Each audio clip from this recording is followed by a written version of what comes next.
is Business Week, a weekly program during which we will examine some important economic issues. This program will come to you every Monday starting at 9 a.m. and run till 10 a.m. every Monday.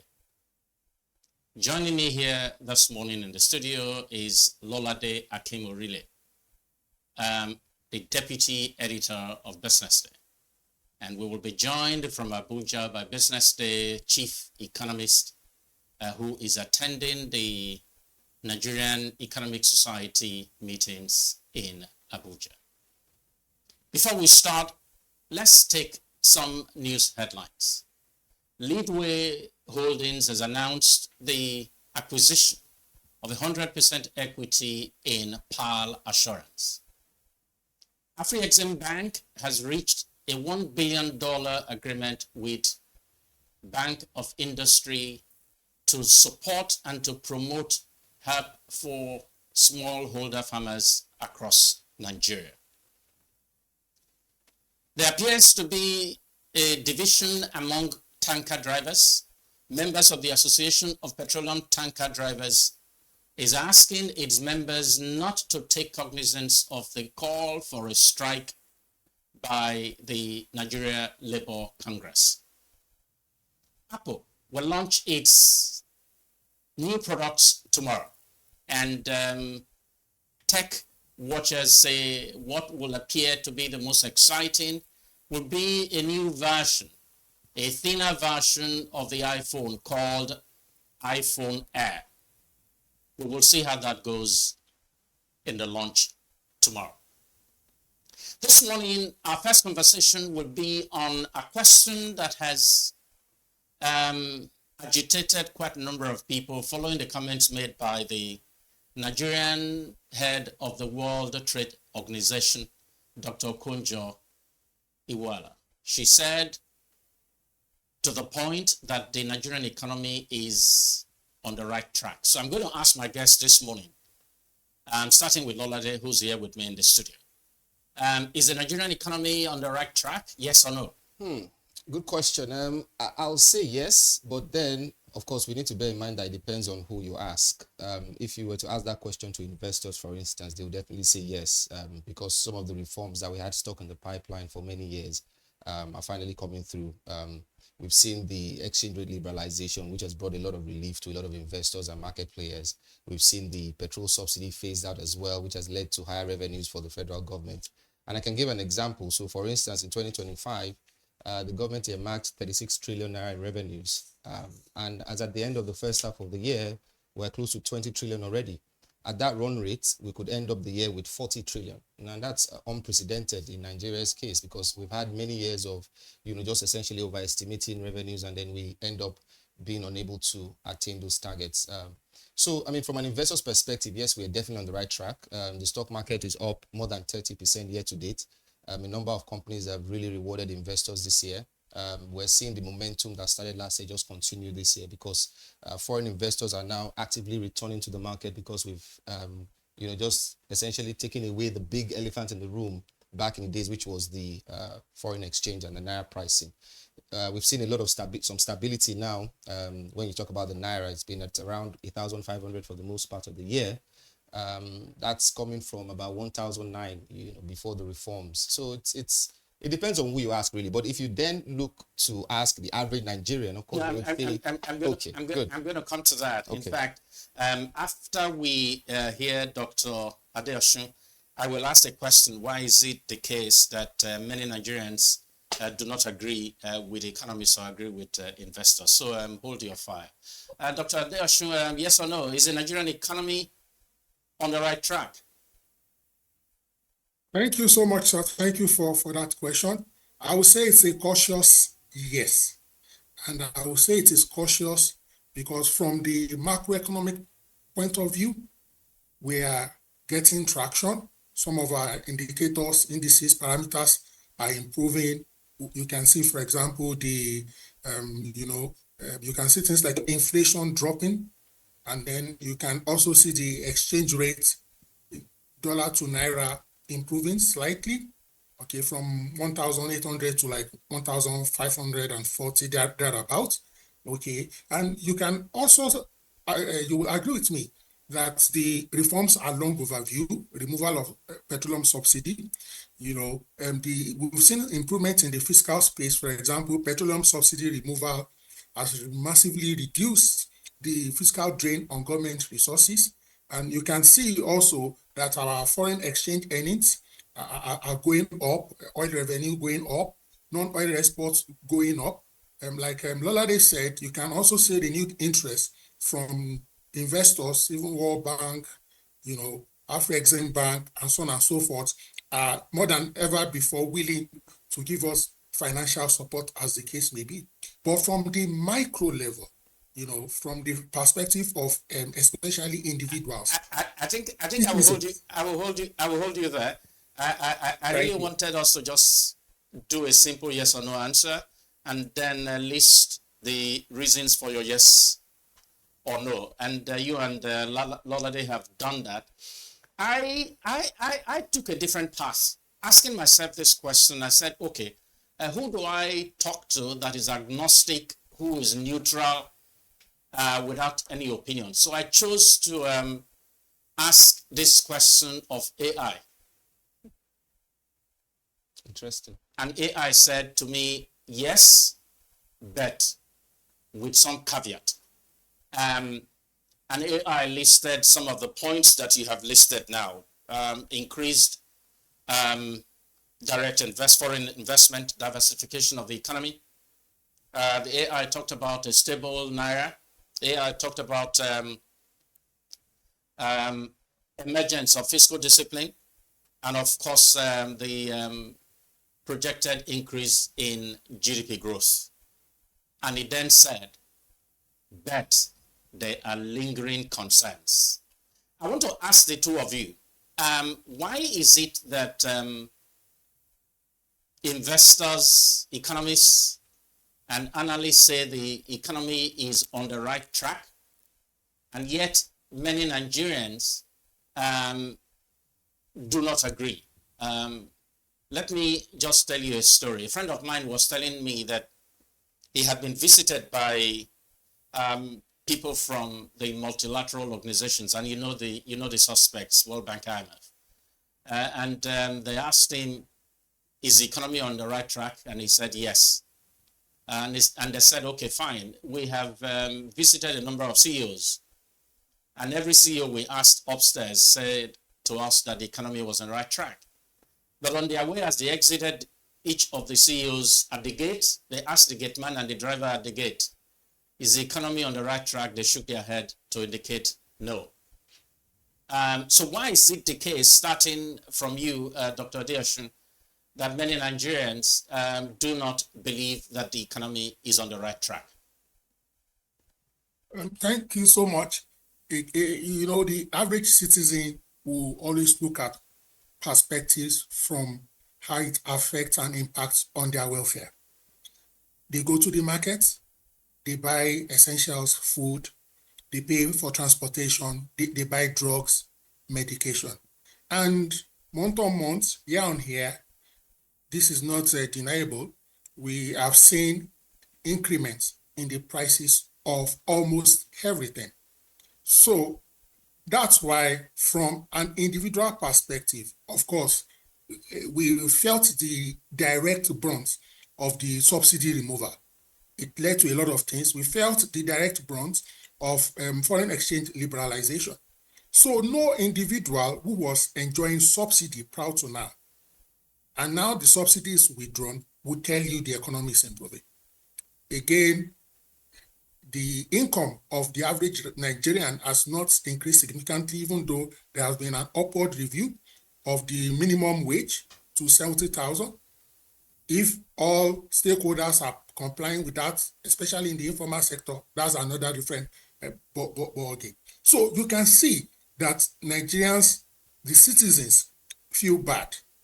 We have growth, so to speak, but is it not like a jobless growth? How many new jobs have really been created in the last 2 years?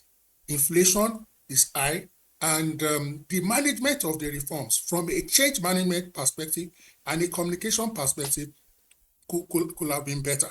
Okay, wage stagnation, lack of trust deficit, and so on and so forth. So let me keep it at that so that Okay. other colleagues. Thank you very much. also What I'll add to do, that.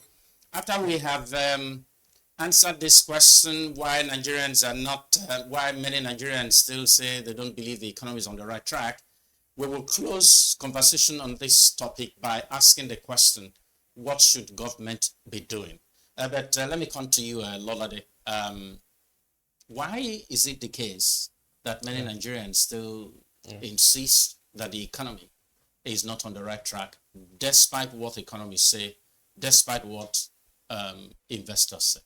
It's inflation really, and the impact of inflation on purchasing power. So yes, I mean, in the last 4 months, we've seen a decline in inflation. I mean, for 4 straight months, it's been declining, stopped at 21.8% in July. But the truth is, it's still pretty high, double digits. Really, I mean, I feel like the reason why people can, don't really share in the gains of the reforms is because it has led to a reduction in their purchasing power. You can see that the economy is essentially being statized now because people cannot even afford basic items, basic food and the likes. Dr. Adeosun mentioned earlier that people were enjoying the fuel subsidy for many years. It was taken off. Of course, that impacted cost of transportation and cost of food. And there's an inverse relationship between inflation and economic growth, such that in periods of high inflation, you really have tepid economic growth. I know that, yes, we're not where we used to be in terms of economic growth, but we can still do much better.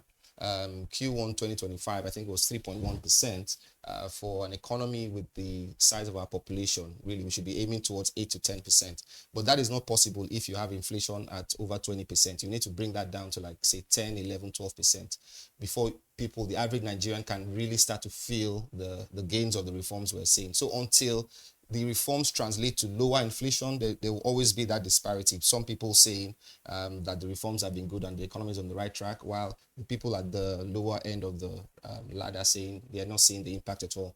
Because, I mean, purchasing power has been battered essentially. I'll give an example. A friend of mine was talking to me about some shares he bought at the start of the year. It's really jubilant, but at least he's got some money left over after meeting all of his daily expenses to be able to put aside cash in investment, and that's why he can share in the rally in the stock market today. But his gatesman out there cannot see that because he's still thinking, well, a small cup of rice has more than tripled in price in the last 3 years. So for him, there's a mismatch there. His boss is inside excited that he's invested in the stock market. He's seen a 200% return on his investment, while the gateman is out there, he's crying that the cost of food has gone up. He's not even able to afford any protein at all these days. So it's a mixed bag, really. But the minute we start to see those reforms translate to lower inflation rates, then I think more people will share in the gains of the reforms. Lolade, thank you very much. Again, as I said earlier, I chose to engage AI. AI is not a member of APC, not a member of PDP. AI is not a member of the Labour Congress. And as I said, when I asked, is the economy of Nigeria on the right track? It was yes. So I then asked AI the question, tried to interrogate the point. Why is it that some people also say that despite the evidence that there is, empirical evidence, that the economy is not on the right track? And this is what AI said. AI simply said that there are lingering concerns, and these concerns include widespread poverty. The concerns include food insecurity. The concerns include alarming high interest rates. The concern includes a high debt servicing burden. The concerns also include a point that I think is worth examining. And it said that budget plans remain unduly optimistic. You and I know, for instance, that the Nigerian budget was based on oil production of 2 million barrels a day. We have never in this year achieved that target. It was also based on oil price that is significantly higher than where oil price is at today. You know, the point that I see here is that if you base oil price on, say, $70 a barrel, and oil price is at 60, 66, I think this morning was 66 or 67 dollars a barrel. It could be the case that that difference of $3 or $4 is actually your cushion. It is the room that you have for flexibility. And when you don't get that additional $3 or $4, you're like a person sleeping on the empty floor without a cushion. Another point AI made about why Nigerians still say that, some Nigerians still say that the economy is not on the right track. AI said there is significant concern about budget implementation. So we talk about the budget, we, you know, looks good, but I take the point you made about revenue collection this year. But on the whole, I think one affliction for Nigeria has always been the failure to implement the budget as we plan it. Now, I would like for us to close this discussion. Since the three of us agree, and AI agrees with us, that the economy of Nigeria is on the right track, there are lingering concerns, and some of which we have already examined. What should the government be doing?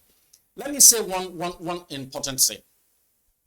A major reason why Nigerians, those who don't believe the economy is on the right track, is that they don't believe the government. Whatever the government says, they don't believe. There is that significant trust deficit still in Nigeria.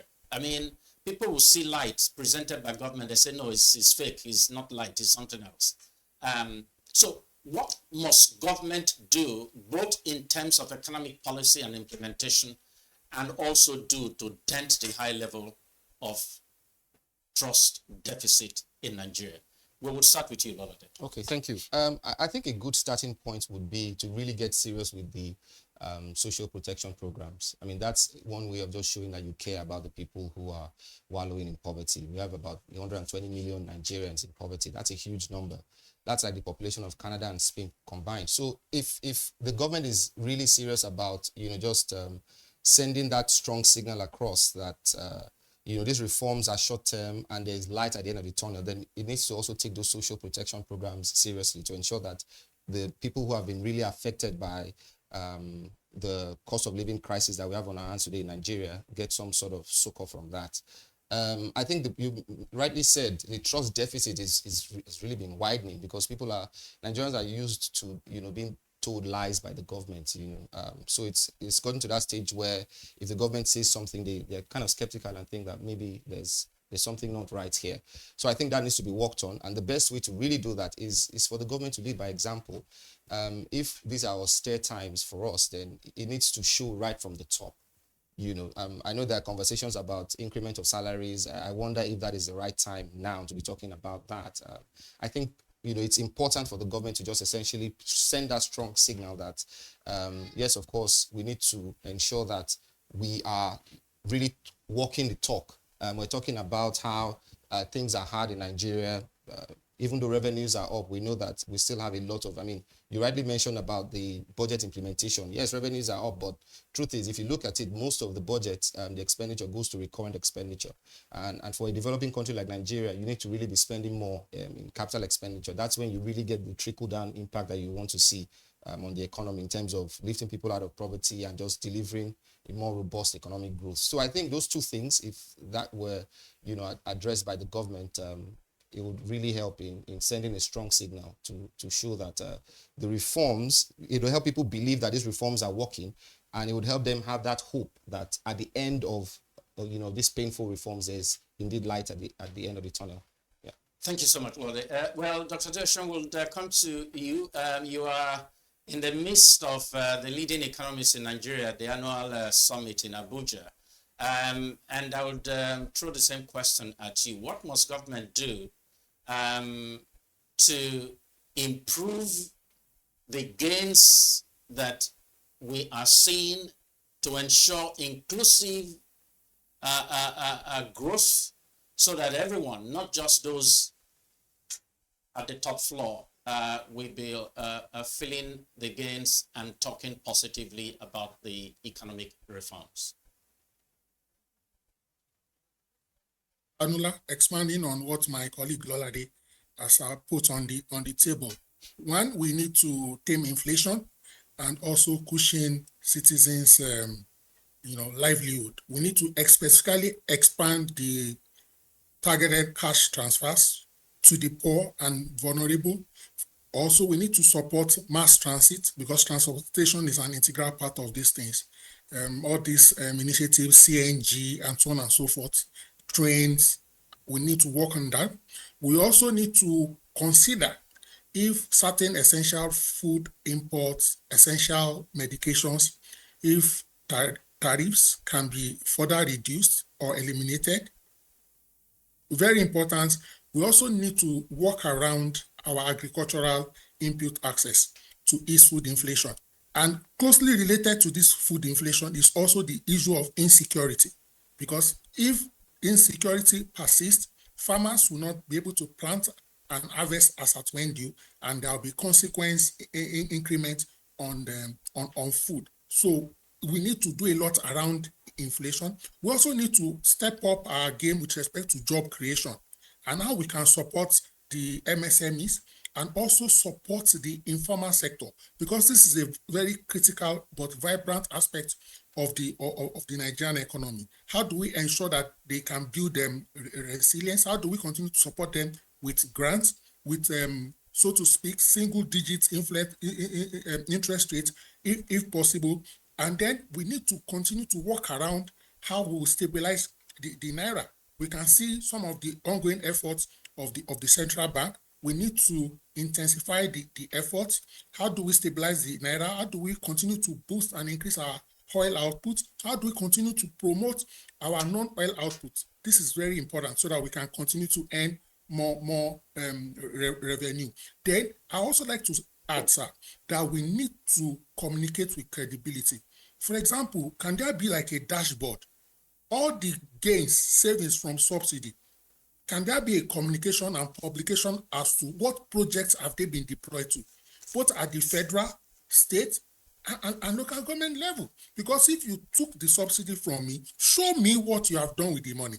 In times like this, results speaks louder than words. So it's very important so that the Nigerians can see state by state, local government by local government, visible projects, either health, education, infrastructure. Let me also add that if government can do something quickly around electricity, it's very important, because people cannot say an economy is improving, and the economy will not even improve if we don't improve the number of megawatts that is available to both consumers, both at a corporate level and also at individual level. So we need to ensure that we improve our communication.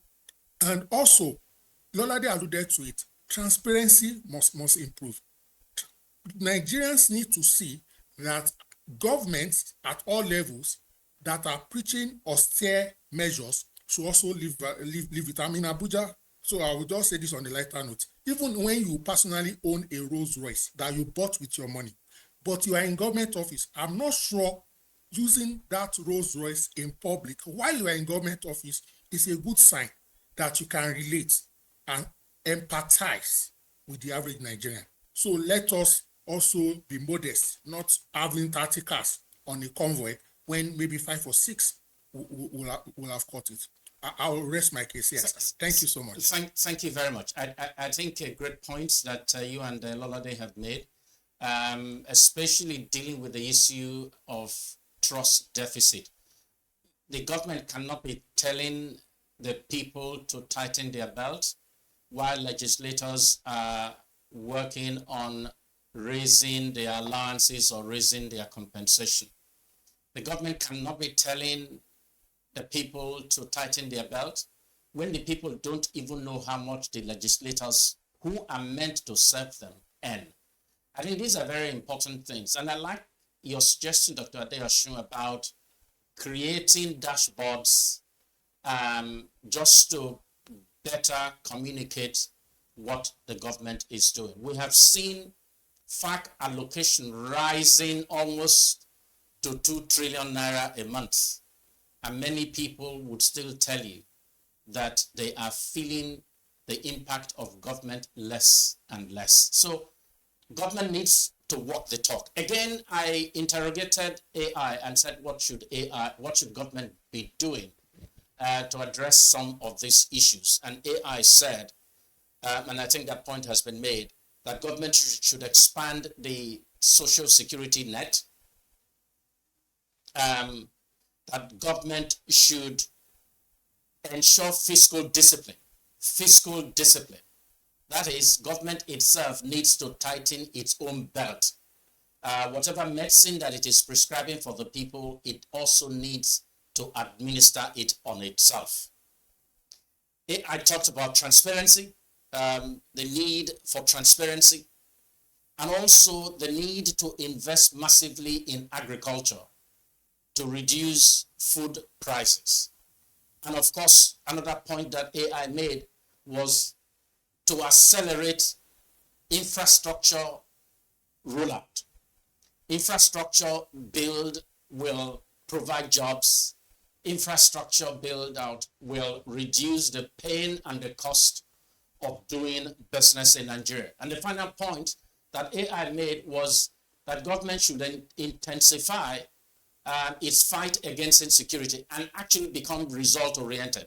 Again, whatever gains, whatever successes need to be communicated credibly and openly and transparently for every Nigerians to see. I think we will take a short break at this point, and of course we will come back and we'll be dealing with two other issues.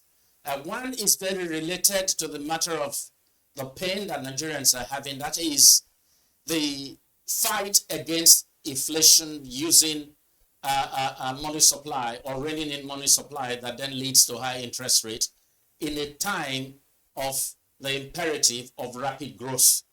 And we will end by talking about health financing and what government should be doing. The truth is that you cannot be building infrastructure, you cannot be implementing policies to grow the economy if Nigerians themselves, their health is not uppermost in mind. So once again, we will come back shortly, but a short break now.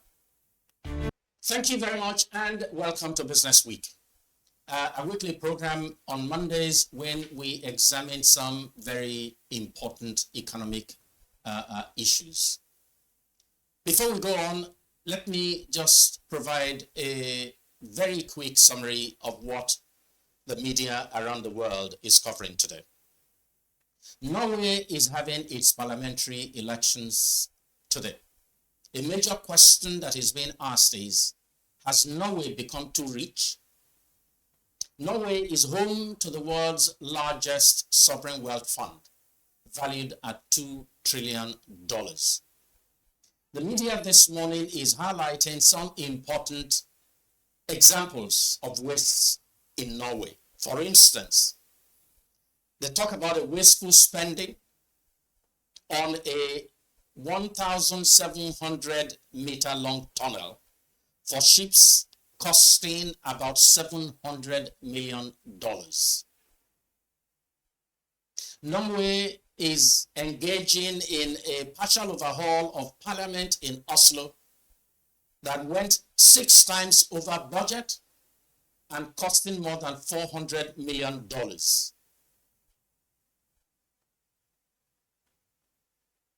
Argentina, you know the man, the president, Javier Milei, who became so popular with his pro-people policies. When his party was dealt a very, very serious blow in the midterm elections. Finally, there is celebration coming to Ethiopia tomorrow. Ethiopia has completed a very massive dam over the River Nile that is estimated as the largest dam that holds about 64 billion cubic liters of water and aims to generate 6,000 megawatts of power that will help Ethiopia to even increase its export of electricity to neighboring countries. One important thing about the dam project in Ethiopia is that it did not rely on funds from the usual suspects, whether it's the IMF or the World Bank or foreign banking institutions. Instead, Ethiopia called on its people, civil servants, private sector people, ordinary people in Ethiopia to buy bonds that it used to fund the dam project that is valued at about $4.6 billion. $4.8 billion, sorry. Oil prices climbed by about $1 this morning, regaining some of the gains that it lost before the end of last week.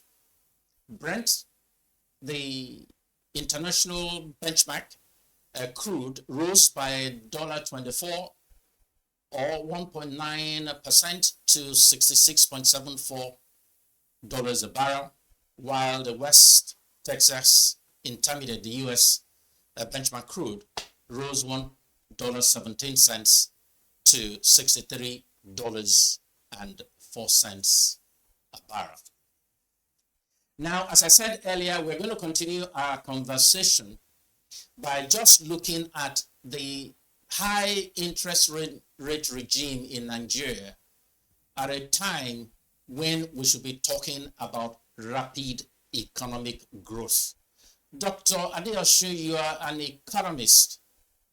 How badly is Nigeria's high interest rate regime damaging the potential or prospects for growth in Nigeria?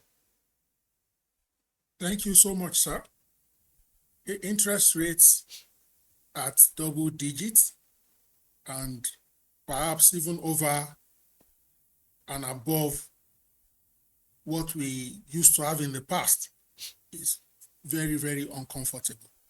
And don't forget that there are several drivers, that have impact on this interest rates. The MPR at 27.5% generally this is one of the highest levels it has been for a sustained period of time. Interest rates determines the ability for businesses to take loans to set up new businesses, new subsidiaries, expand their machinery, their plants, and so on and so forth. Even traders, people who want to import, export, people will need loan for one thing or the other. Don't forget that when you take a loan and the interest is high, you are going to transfer that loan to the consumers, the people who are going to buy the goods and services. And again, this impacts on your sales and your revenue. So what you have is a situation where many firms have high inventory. They are unable to clear out their sales because of the transferred costs, a huge chunk that comes from the rate of interest. And if you are not able to service your loans as at when due, because you are not able to trade as quickly as possible, you have to restructure the loans. And the situation, has a negative multiplier effect on the business and also on the smaller businesses, because many small businesses depend on the bigger businesses to provide one form of services and support. And households, employees are also impacted because employees want higher wages they want promotions at our when due. Only an organization that is thriving can do this for their employees. So the interest rate issue is a huge dilemma that, of course, government needs to work around and see how we can bring this down. That will be my initial comments on this topic. Thank you very much, Dr. Adeosun. Lolade, how do you balance the need to fight inflation, bring inflation down, and with the overarching desire of our people for rapid growth in the economy? Yeah, it's a delicate balance because on one hand, you have to ensure that you tame inflation, while on the other hand, you have to boost growth. And like I said earlier, there's an inverse relationship between the two, such that if you have low inflation, then you can have higher growth. But I think it's important for me to do two things here now. First is to just explain how we got here and then share my thoughts on how fast I think we'll get out of this high interest rate environment. How did we get here? Prior to 2023, we had what economists call financial suppression in Nigeria, such that you had a situation where interest rates were well below the rate of inflation. So investors, savers were getting huge negative real returns on either investments or savings. It was a big deal. The gap was unique to Nigeria. No other African country had such a wide gap between inflation and interest rates. So I think now what is happening is we're just paying the price of the financial repression or suppression of those previous years. So what the new central bank governor is trying to do is to see how we can at least try to fight inflation by increasing interest rates, because there's a relationship between the two as well. Countries tend to increase interest rates when there's runaway inflation and they're trying to tame that. But in Nigeria's case, it's more of the inflation has been driven more by supply shocks than maybe high demand for goods and services, and then you have too much money chasing few goods. But in our case, it's really been supply shocks. But you still need to address it by increasing interest rates, because if you don't do that, then it limits the amount of dollar inflows you can get into the economy. And we know that one of the major drivers of inflation is also the exchange rate fluctuations. So if you have a stable foreign exchange, stable exchange rate, then you can start to target lower inflation. But if you can't tame your exchange rate, then it's a no-brainer. You can't also tame inflation. So that's how we got here. But to look on the bright side, like I said earlier, inflation has been declining for 4 months now. It's at 21.8%. And people expect it to fall when even the further. inflation numbers Exactly. are announced. Exactly. In shortly. This week. Yeah. So now, the feelers I get is that the central bank is likely to start to consider cutting rates from Q4. And it's long awaited. It's You don't expect them to do that at the next meeting? I am not sure. I am not sure yet, but I'm sure that by Q4, yeah, that's looks more certain to me than the next meeting, because I think they might still want to adopt a wait and see approach to just be sure that all of the factors contributing to high inflation have really been cooled off. Because let's not forget that one of the reasons why we're seeing this decline in inflation now is because we've revised the methodology for calculating inflation in the first place, and we don't know what the old rates are using the old methodology. So, but we can expect that by Q4, the central bank would have no other choice but to start to think of reducing interest rates, because like Dr. Adeosun said earlier, there's no way you can have meaningful growth with the kind of interest rates we have in Nigeria today. NPR at 27.5% is too high, one of the highest in the world. It's too high. Businesses are having to borrow at between 30 to 40%, depending on the size of the business, to run their operations and all of that. That is not sustainable in Nigeria of today. Even commercial papers that is reserved for large corporates, you have to pay as much as 20% on that. Dangote Sugar Refinery, for instance, has a commercial paper in the market now, 50 billion. And they're offering to pay 20%. So it's really high, the interest rate environment, and you cannot have any meaningful economic growth if interest rates stay this high for too long. So on the brighter side, I think that we would start to see lower interest rates by Q4, and I think that would happen progressively, as well as if the decline we're seeing in inflation is sustained, over the course of the year and next year. Interesting. Now, Dr. Adeosun, I know that central banks all over the world are conservative. But could it be the case that our own central bank has been maybe too timid and is overbearing itself with the concerns about inflation? Should we have started to move rates downwards, or is it your view that what the central bank is doing, it's wait and see attitude? All right. Thank you so much. I'll speak for myself, but I also speak for a majority of economists. Okay, I'll speak for a majority, about say 60 to 70%. You know, in economics, we sometimes have divergent opinions, which is normal. I would not say that the central bank has been too cautious. I think they were trying to play safe, because you don't want a situation where you take a knee-jerk approach, drop the rates, and the inflation, okay, has not well been addressed. Don't forget, sir, that the high interest rates is a function of several other factors as well. You know, everything in economics is interrelated. So because we are looking at a situation of currency stabilization, we are looking at inflation management, and there have been some things like borrowing domestically, internationally, ways and means, and so on and so forth. So even the CBN had to put his house in order.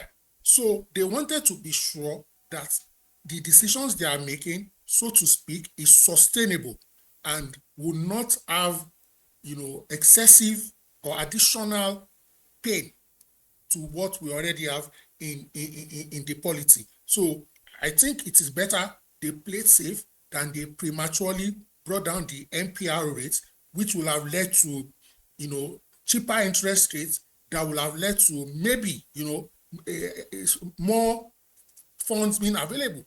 Because don't forget that inflation too is being, you know, is about money supply. So they were trying to be very cautious. But I suspect most economists agree that they will most likely drop the rates marginally at their next meeting. Okay, so that will be my reaction. I don't think. Thank you, Dr. Adeosun. It is your own view and the view of some of the economists we're talking to that the CBN is likely to drop its rates when they meet before the end of the month. Lolade believes that will not happen until the final quarter of the year, which starts in October. We will see how that goes. I'd like for us to wrap up our introduction of Business Week today by talking about health financing. I was in Abuja last week, precisely on Wednesday, and had the opportunity to moderate one of the sessions at a conference on health financing that was organized by the National Health Insurance Association. I think for me, the pain, you know, moderating that session was that as the session ended, I had asked the people whether, given that only 20% thereabout of health care is paid for by insurance, which means that 74% of health care payment is out of pocket. God help you if you get ill and you don't have money. In fact, I hear a story of someone who was at, I'm not going to mention the teaching hospital here. At midnight, when he rushed the wife to hospital, they asked him to go get some drugs. He needed 50,000 naira. And he went to all the 4 ATM machines at the hospital, and none of them was dispensing cash. Meanwhile, the wife was dying in the hospital, and they were waiting for him to get the medicine before treatment could start. So I had asked Nigerians who were at the venue of this meeting, would it make sense for government to put a tax on petrol, even 1% tax on petrol, to expand health insurance coverage for the most vulnerable Nigerians? And there was a definite no. And I get the feeling Nigerians seem to really wallow in desiring so much for which they are unwilling to pay. Is that your view, Lolade? Well, I mean, I think it's the case that Nigerians really want a lot of freebies. healthcare is not cheap, it's expensive. And the earlier we start to have conversations about who would pay for it, the better. And that's what is really necessary in terms of moving the needle when it comes to healthcare financing. In the UK, they have a system called the beverage model, where a portion of taxes paid by citizens is being deducted and put into healthcare. People will tell you that, well, it doesn't mean healthcare is free in the UK because you pay in the form of waiting times and all of that. But the truth is, at least it's a system that works better than what we have here in Nigeria. The problem is we are not willing. I mean, the government budget for healthcare as a percentage of the total budget is less than 15%. There was this Abuja declaration in 2001 that said that, look, you should be able to spend at least 20%. We're not near that yet. I feel like I don't think the government can afford to provide, to fully fund healthcare. At some point, we need to start to think of, very creative or innovative ways of channeling some more resources into healthcare, like what you've said, just a 1% tax, for instance, on petrol consumption or anything like that. But I think the way to go, if you look around the world, where you have functional healthcare systems, is that the private sector also would need to shoulder some sort of burden in terms of providing financing for healthcare. But Nigerians don't want to hear any of that. So I mean, we're stuck really. Thank you, Lord. Dr. Adeosun, is it your case? Is it your view? As I believe that Nigerians want good healthcare, but they don't want to pay for it. If it is so, what must government do? Okay, so permit me to say in this context that I would not want to bucket Nigerians into an homogeneous group. We have different tiers, the middle class, upper class, and you understand what I mean? Mm-hmm. Now, if you partition Nigerians into 2-3 broad categories, you will also see that religion has a role to play. People, so to speak, operate by faith, so they don't want to plan for ill health, and that's why they don't want to subscribe for health insurance. I've even seen in the private sector, for example, where organizations make it optional for you to sign into an health insurance scheme or for it to be monetized. Many employees will say, monetize it for me. Yeah, because but until people become sick, they don't see sickness coming. I think it is now mandatory since this year for everyone to take a health insurance. It's not mandatory. Yes, it's no longer. It is not mandatory. But don't forget that we have a very huge informal sector. A very huge informal sector. Yeah. And some of the people in this informal sector still subscribe to trado medicine. Agbo in local palace. I'm bringing all these dynamics in because they affect the health sector. Yes. Some people believe them, trust them, and in quote, think they have worked for them in the past. Then we've also alluded to the issue of trust deficit. People will say the existing budgetary allocation to health, how well has it been utilized? Okay, now, thank God, during the era of COVID, some of us had the privilege of going to the primary health care center. And I can see some improvements, but we need to do more with the primary health care center. It's not all cases that should end in the federal medical centers, in the teaching hospitals, especially if they are well managed. So we need to focus on the primary health care center. We also need to focus on sensitization. Sir, you won't believe how things like our nutrition, sedentary lifestyle, traffic for Lagosians, for example, how all these things affect our health. So we should raise our awareness with respect to health. Also, you are mentioning taxation of petrol. I will say less tax, but I won't agree it should be petrol. I would suggest, can we tax luxury items? Can we, for example, tax alcohol, tobacco, sugar, things that are discretionary? Let me put it that way. And also, Dr. Adeosun, I'm sorry, we are running out of time. I get the point that you are making, that luxury items should be taxed to fund or better fund healthcare. But I said I was at this health conference and I mentioned something that I found quite negative. Let me mention one thing that I found, a positive thing that I found. For the very first time at a health financing conference, I saw a huge representation of the local governments. For me, that is a very positive sign. At least for once, local governments in Nigeria are now stepping out when it comes to taking responsibility for something. I believe that the media should take interest in looking at the states, the federal government, and looking at the level of health insurance coverage that they are funding for their staff. I think for me that's very important.